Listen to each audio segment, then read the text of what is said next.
बागपत, शामली, मुजफ्फरनगर जैसे इलाकों में दाखिल होते ही एक ही तरह के पोस्टरों की भरमार दिखती है।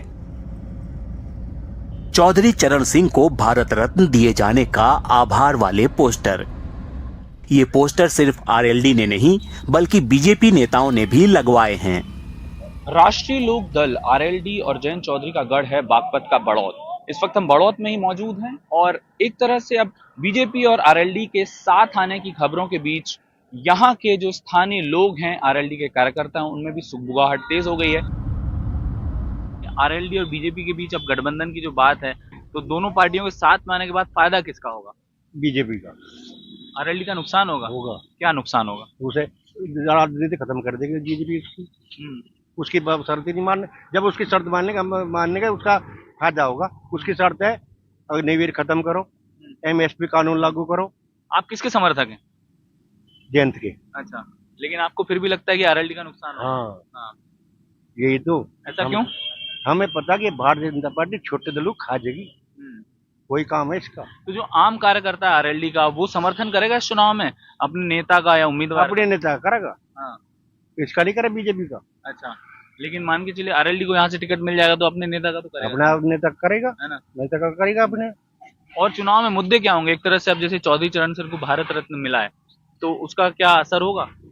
देखो वो तो आगे बताओगे। इसके चुनाव में मुद्दे क्या होंगे? मुद्दे ये होंगे भाई, किसानों को एमएसपी मिलनी चाहिए, अग्निवीर खत्म होना चाहिए, पेंशन योजना लागू करनी चाहिए, रोजगार मिलना चाहिए, ये मुद्दे होंगे।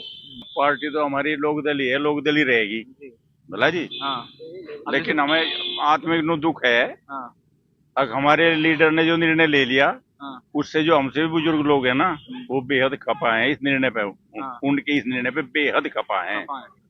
और खपा होने का कारण ये है कि मेरे विचार से शायद उनका भी यही मंतव्य है, अब वो अपने स्वार्थ के वशीभूत होकर उसने ये निर्णय ले लिया, उसने लोगों की राय नहीं ली।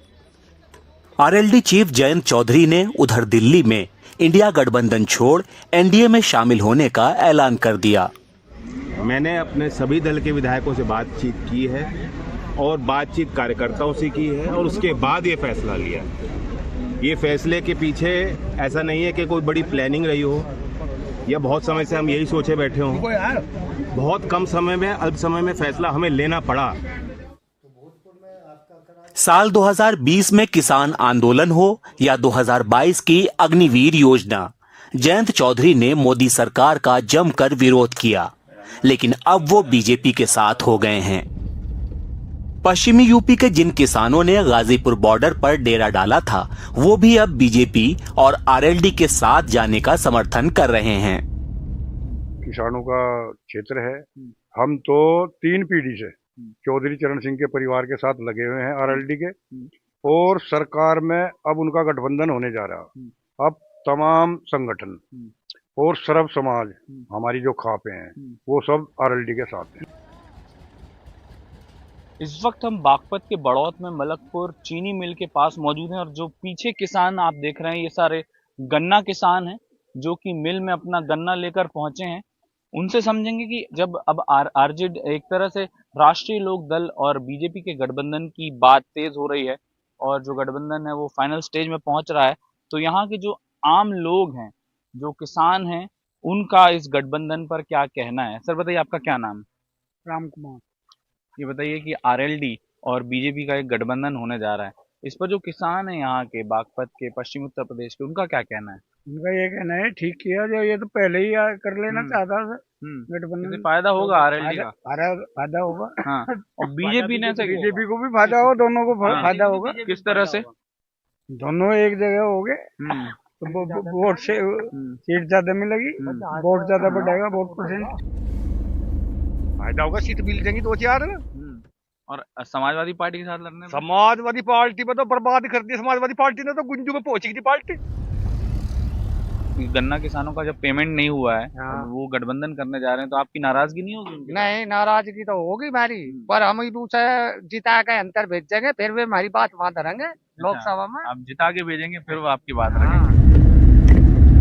2019 के लोकसभा चुनाव में बीजेपी ने उत्तर प्रदेश से जो 16 सीटें हारी थी, उसमें से करीब 7 सीटें सिर्फ पश्चिमी उत्तर प्रदेश में हारी थी, और यही वो जगह है जहां आरएलडी का गढ़ है।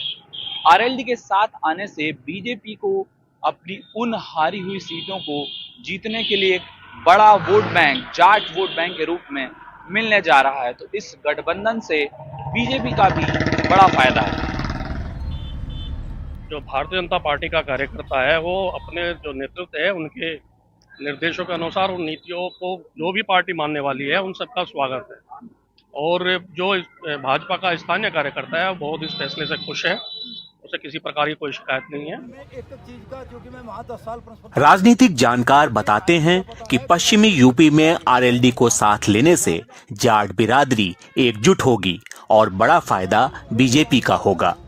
हमारे यहाँ का जो मुख्य वोटर है बागपत लोकसभा के लिए वो जाट बाहुल क्षेत्र है और जाटों का प्रारंभ से ही लगातार रुझाव लोकदल की तरफ रहा है।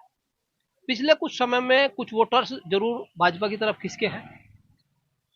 दोनों के मिलने से जो जाटों का वोट बिखराव था वो नहीं होगा इस बार। वो पूरा का पूरा एक ही जगह एक मुश्त जाएगा, जिसका लाभ जो है दोनों ही पार्टियों को पहुंचे। भारतीय जनता पार्टी और राष्ट्रीय लोक दल के गठबंधन में साथ आने की खबरों के बीच जाहिर है कि दोनों पार्टियों को साथ आने से पश्चिमी उत्तर प्रदेश में फायदा होगा। लेकिन सबसे बड़ा सवाल है कि क्या दोनों पार्टियों के जो कैडर हैं, जो कार्यकर्ता हैं, क्या वो साथ में आकर मिलकर चुनाव लड़ेंगे? पश्चिमी उत्तर प्रदेश के बागपत से वैभव पलनीटकर, एनडीटीवी इंडिया के लिए।